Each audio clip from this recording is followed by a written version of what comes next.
Hello and welcome to Books in the World. I'm your host, Judith Partelow. Books in the World is an interview show produced by the Cape Cod Writers Center and the Cape Media Center. The Writers Center was established over 6 decades ago and sponsors a 4-day writers' conference every summer on Cape Cod. The goal of Books in the World is to show how writers, illustrators, publishers, editors, and others in the literary field play their roles in the world of books and other communication media. This show has been broadcast continuously since 1978, making it the longest-running program of its kind in the United States. Today, we are delighted to welcome Diane Hanna, author of the Mary Jane Merritt School of Girls. And we'll talk about that in a couple of minutes. I want to tell you about Diane Hanna. She's a writer and an artist. In addition to her poetry book, the Mary Jane Merritt School for Girls, she's the author of Say It Right, a user-friendly, totally unintimidating guide to speaking good English, and a book of weather clues, both from Star Hill Press. Her poems have been published in Slant, World of Water, World of Sand, From the Farther Shore, In Her Own Words, and Reflections. As part of the Barnstable Land Trust's Words in the Wild program, she has written a poem now displayed in Ropes Field in Cotuit. Diane Hanna is best known for her story pictures in which she combines words and images for poetic and emotional effect. Story pictures are sold in galleries, bookstores, and upper-end gift shops around the country. She believes that party dresses balanced by stompy shoes should be worn on ordinary days, and that our life work is to put our gifts to full and joyful use. Welcome, Diane. I can't tell you how happy I am to have you here. I have to say that I have known Diane in a couple of poetry workshops, and her poetry book, which I believe is your first poetry book, is that correct? Yeah. It is. Just impressed me so much. I had to ask her if I could interview her. It has beautiful, beautiful images. I'm going to ask you all about it. But when I read it, I felt like, and she's embarrassed when I say this, but I believe she's a contemporary Emily Dickinson. It's just beautiful. Her poetry, you feel like you're in her world with her, and there's a loneliness, there's a wistfulness, there's a lot about home. There are beautiful images, and if you will, I want to read the first poem in the book that I just find tells a lot about the book. Okay, Keeping Company. I better put my glasses on. Behind dark mirrors, worn faces linger still in this old house of stories long untold. Your step upon the stairs I hear and will in nights when all the midnight years unfold. This house holds secrets full of dust and murk. Beneath the clock, wedged behind the doors, dark dreams and heartache, furtive yearnings lurk in corners deep as shadows on the moors. In fragile poems they speak their silent words, all those who lived here long before I knew that songs can drift like flocks of yellow birds down empty halls on winter air ice blue. We are not alone in houses we hold dear. Many are here quite lost in words, I fear. Oh, Diane. Oh, that's so beautiful. Thank you so much. So I know we would like to know, first of all, how you came to the title of this book and what it means. And what it means. The Mary Jane Merritt School is an outbuilding in my backyard, and when my mom passed away, she left, I have 3 sisters, she left each of us a little bit of money, and this building was returning to the earth. And so with that money, I have a wonderful handyman, and he literally saved it. So now it has a little sign outside that says the Mary Jane Merritt School for Girls, And we let guys in, but only by invitation. And so it just seemed like a good title for a poetry book. Mm-hmm. Does it have anything to do with your mother and the sisters, or? Well, I think I've talked to Judith. I've talked to you about this. That I think that all of my poetry really is about home. And I have this quote that I wanted to read that I find sums it up. A person travels the world in search of what she needs and returns home to find it. It's the quote from an Irish novelist, George Moore. And to me, home is where a poem takes me. And I used to say this to a friend of mine who loved to travel, that it's all in the backyard. Mm-hmm. So when I write a poem, I think there's two things really necessary. One is silence, and one is obedience. And it's kind of like being in a room with no lights. It's only black. And there's sheets covering the furniture. And you feel your way in the dark. Mm-hmm. And that's, to me, what writing a poem is. It's feeling your way in the dark. Yeah. Actually, there was a poem that I chose just a few lines of that sort of relates to that. Let me see if I can find it now. That I really, really liked. Okay. Wait.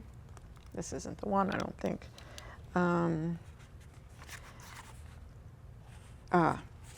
It's from Writer's Block, and you write a lot about how to write poetry. Mm. So this is bad bout of aporia, bumbling through phrases, snagging on adjectives, where to begin, what to say. And then at the end, you say, call yourself something new, wear only black, sit and sit and sit. You are on your own, museless. And that's not even the end of it, but that to me really struck me as something that is wonderful for poets to hear and to think about. Yeah, because you really are on your own, mm-hmm. but there's a comfort in that. Yes, yes. It's not loneliness where your heart aches. It's more of a silence, and you have to listen. Because I think the words come through us, mm-hmm. in a way. Yes. So would you say that's the theme that runs through the book? That Well, I think along with the backyard and all of that is, for me, it's best to start very small and go down into something. So my poems are not about grand concepts or things like that. They might be about my shoes or a bar of soap or oatmeal for breakfast or something like that. So that's where I start, and then I go into that. Mm-hmm. And I can't work with large abstractions. Mm-hmm. I like things that are concrete and to see what they hold. Yes. So that's the process. That's what speaks to me, those simple things that you speak about. Tell us where you grew up and the big influencer in your poetry. Well, I grew up in a small town in western New York State. I'll name the town, Honeoye Falls. It's near Rochester, so it's really much more actually akin to the Midwest than New England. But I grew up in a time when kids were free. I mean, we had a neighborhood, we had bikes, we had trees, we had roller skates, and we had freedom. Mm-hmm. Because in those days, it seems like our parents were busy with their own lives, and they let us run wild. So I wrote a poem about that, about the maple tree in the backyard. And this is so good for writers, because your imagination just takes off. Mm-hmm. When you have, there's no school, there's no rules, mm-hmm. just freedom. And also, I read a lot, and I think I learned how to write from books. And we didn't have a lot of books in our house, but we had we had a series of books called the Young Junior Classics. And the first in the series of books was fairy tales. So my sister still has the books, but the first volume, Fairy Tales, the covers are gone, completely gone. And I called them the fat books. But they were a source of refuge for me. But those books were my safe place. Yes. So I know you have a poem in here called The Fat Books, Fat don't Books. you? Yes, yes. I don't know if that was one you thought you might read. Where do you write and when? Is it a regular practice or? No, I wish I could say it was. Because when I'm not writing, I sometimes feel like guilty. But then I don't like to pin myself down. Lots of writers do. I think it was John Updike who used to wear his bathrobe when he wrote, and he would tie himself into the chair so he couldn't get up. But I didn't know that. I'm too restless, and when I'm writing, I jump up, I run the vacuum cleaner, I go get the mail, I come back. But the poem is haunting me all that time. Yes, yes. But I don't have any regular, like I'm at my desk at 9 o'clock type of thing. No. And what made you decide to put a book together? Was there someone that was urging you to, or? Well, you know, I think for me, I didn't have children, but I have nephews and a beloved niece, and I just wanted them to have something that would remind them of their Aunt Di. So that was in the back of my mind, to leave some tangible sense of myself. Yes. And then I wanted the book to look like it was dug out of a trunk. Uh-huh. I didn't want it to look like the old books, very shiny. Yeah, yeah. In fact, tell about when you took it to someplace and they didn't want to sell it there, or it was something about how old it looked. Oh yeah, so someone said it looks like an old book. I don't know. A friend of mine has a wonderful store in Roslindale, and she said sometimes people say, what is this old book? And I said, that's great, that's perfect. Yes, That's but I perfect. promise everyone that it is perfect. not old poems. They are beautifully written and just so fresh images, beautiful images. Would you like to read one of your poems? I'd love to. I think I'm going to read Fat Books. Okay. It's the last Okay. poem in my book.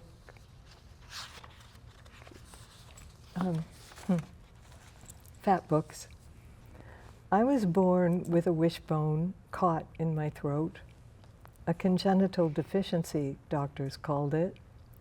Told my mother I would never sing of cold blocked in stairwells, the dead in the wallpaper, ashtrays and pipe smoke, the house on Main Street, its secrets caught behind the mantel clock's door.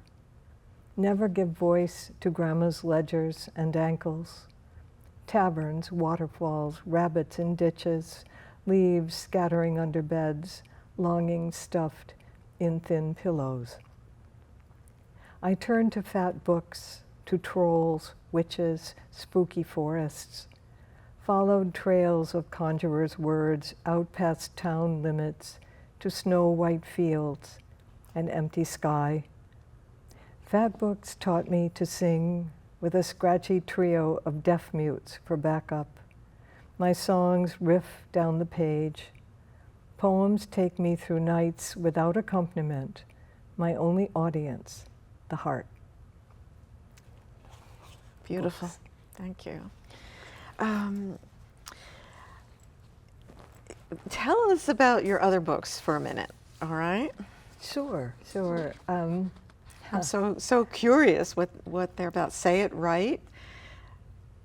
Say It Right is funny. Okay. It's funny. It doesn't look like it would be funny, but it's very funny. Okay. I was married at the time. We were living in San Francisco, and I was so homesick for weather because I really love weather. I love New England. So a friend of mine was visiting. He worked for an ad agency. He was staying with us, and he said, you really should go to I don't know when it was, the big convention for publishers.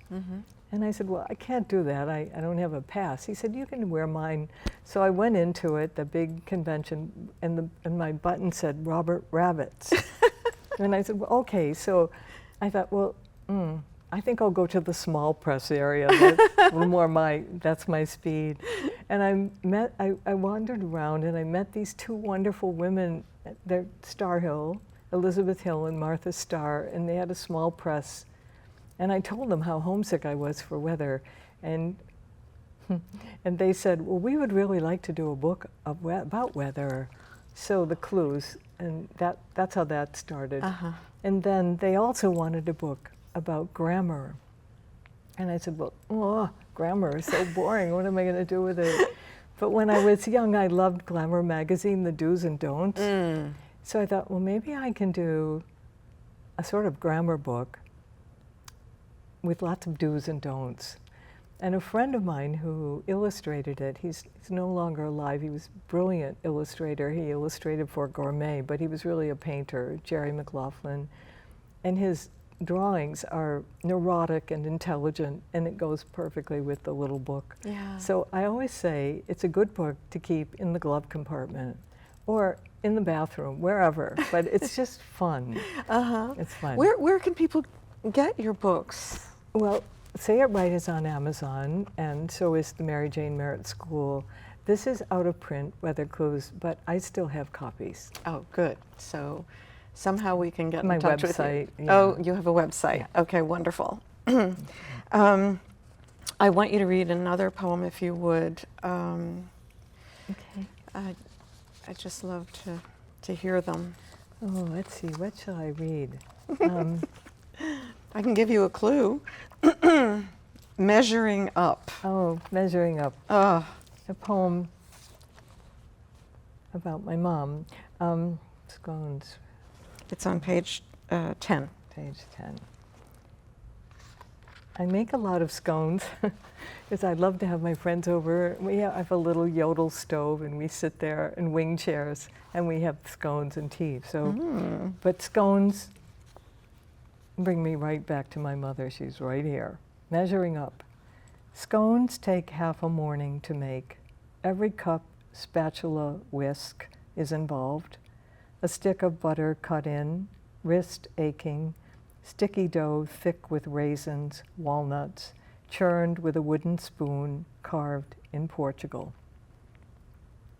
My mother watches from the star she has become, makes sure I wear an apron, tidy up along the way, slide the flat of a knife over mounded flour, use her cold cuts fork to stab that unwieldy dough into submission.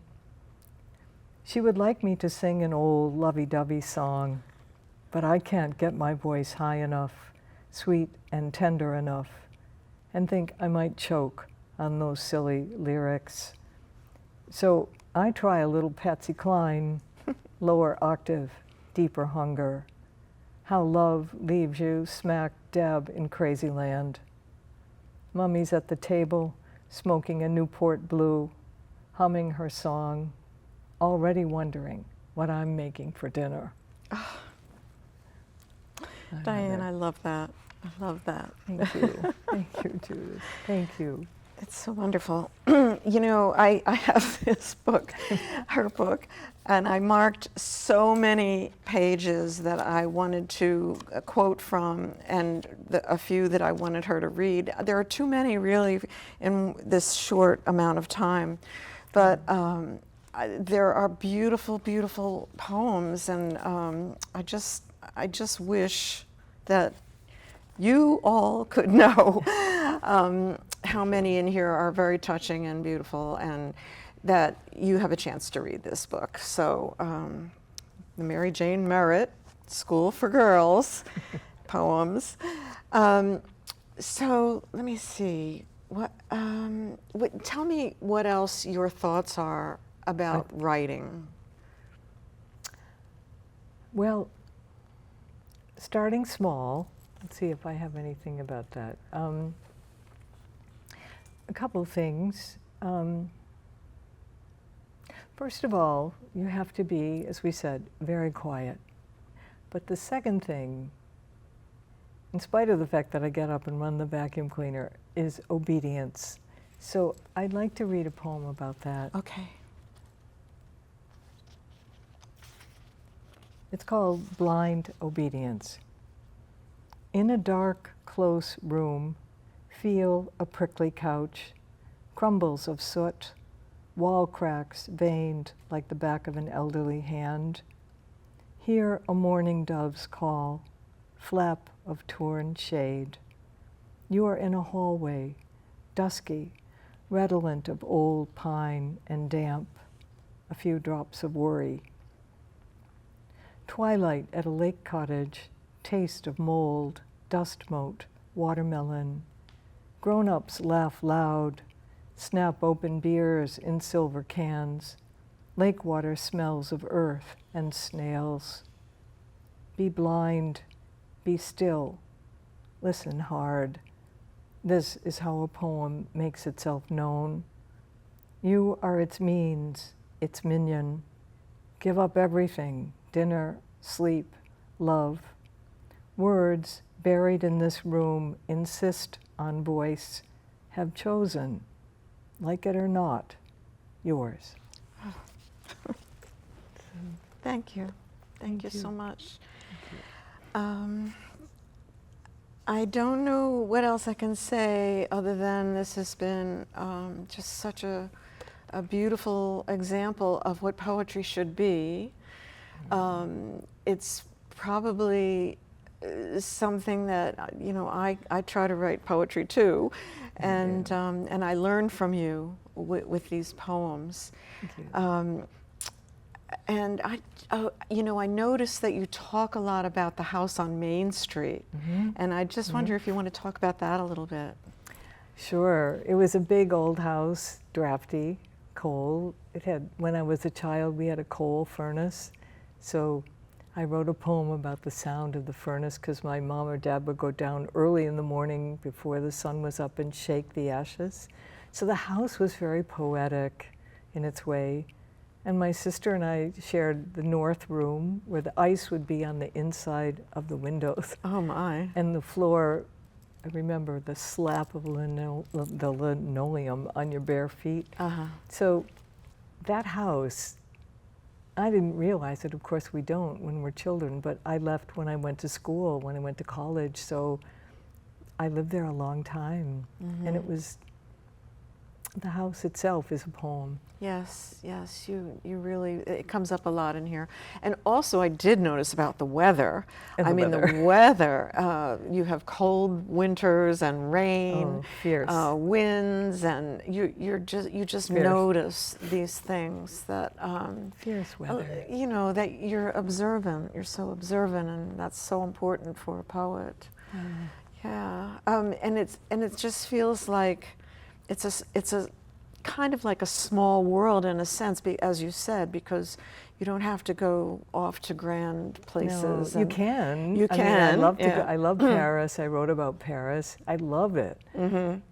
But it's still all in the backyard. Yeah. I mean, the dust balls or dust mites balls. or You can write beds, about dust balls. and feathers, and yeah. All of that. Yes, well, maybe just let me give a couple of other examples of things that I picked out that I thought were so wonderful. This one, it's called Nocturne.